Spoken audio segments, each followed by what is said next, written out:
ఈరోజు ఒక ఇన్సిడెంట్ చూసా షాప్ దగ్గర.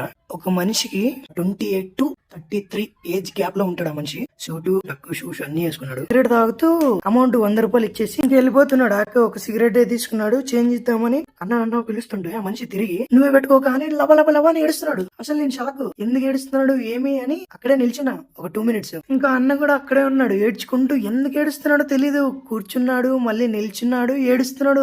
రప్పగా ఆరుతున్నాయి నీళ్లు మాత్రం కంట్లో. ఇంకా ఏంటి ఇలా చేస్తున్నాడని ఇంకా నేను పాల ప్యాకెట్ అవన్నీ ప్యాక్ చేసి నాకు కవర్ ఇచ్చేసింది. నేను తీరా వెళ్ళిపోదామని చూస్తే అక్కడ ముందు ఒక 5 steps ముందు కరెక్ట్ ఒక అమ్మాయి వచ్చింది. ఆ మనిషి గర్ల్ ఫ్రెండ్ అనుకుంటా నాకు తెలిసి. ఆ అమ్మాయి అసలు ఆ మనిషిని చేరట్లేదు అసలుకి. ఆ మనిషి ఏమో ఊరికే కంట్లో నీళ్లు రప్ప కారిస్తున్నాడు అంతే. ఎందుకు కారిస్తున్నాడు కూడా తెలియట్లేదు అసలు. ఇంకా ఆటో వచ్చింది, ఆ అక్క ఎక్కడానికి వెళ్ళిపోతుంది. ఈ మనిషిగా పోయి కాలు పట్టుకొని ఆమెని మళ్ళీ దింపి ఆమెమో చిరాకు పడుతుంది ఆ మనిషి మీద.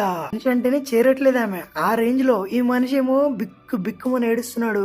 అసలుకి నాకైతే మైండ్ బ్లాంక్ అయిపోయింది. ఎందుకు అసలు ఒక మగాడు మంచి బాడీ మంచి సూటు బూటు వేసి కూడా ఒక అమ్మాయి కోసం ఏడుస్తున్నాడు. ఏం జరుగుతుందో అసలు నాకైతే ఏం అర్థం కాలే. అక్కడ బ్లాంక్. ఇంక అక్కడ నుంచి వెళ్ళిపోయినా నేను.